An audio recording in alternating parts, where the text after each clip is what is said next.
La coupole de Saint-Pierre, un projet monumental. Cette coupole, les Romains, ils l'appellent, eux, il cupolone. Cupolone, one en italien, c'est un augmentatif, donc la grosse coupole. Mais je vous rassure, c'est affectueux. Oui, elle est visible à des kilomètres. Rendez-vous compte, de par le passé, en l'absence de brouillard et de pollution, on pouvait la voir à 80 km de Rome. Elle mesure 136,6 mètres de haut, lanterne comprise. Pour vous donner une idée, elle est plus haute que la coupole de la cathédrale de Florence. Elle fait 42 mètres de diamètre pour un poids de 14 000 tonnes.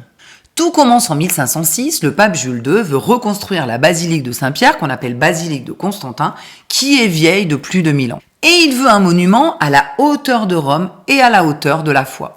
Il charge Donato Bramante, un architecte, de mener ce projet à bien. Celui-ci imagine un plan en croix grecque avec une coupole centrale inspirée du Panthéon. En 1514, Bramante meurt, les travaux ralentissent et 3 autres architectes prennent la suite mais sans réaliser la coupole.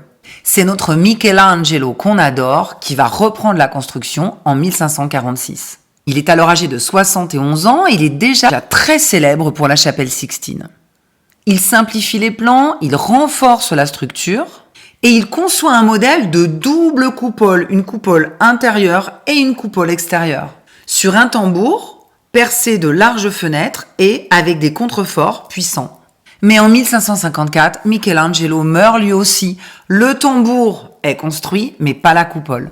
Après plusieurs décennies d'arrêt, le pape Sixte V confie la direction des travaux à 2 architectes, Giacomo della Porta et Domenico Fontana.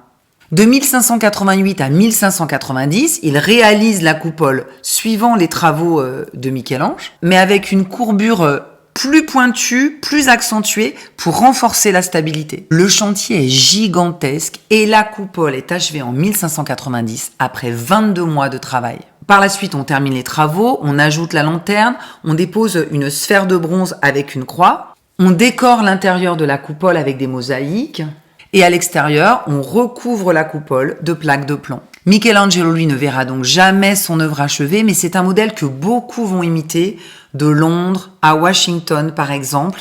Cette coupole, elle va inspirer toutes les autres.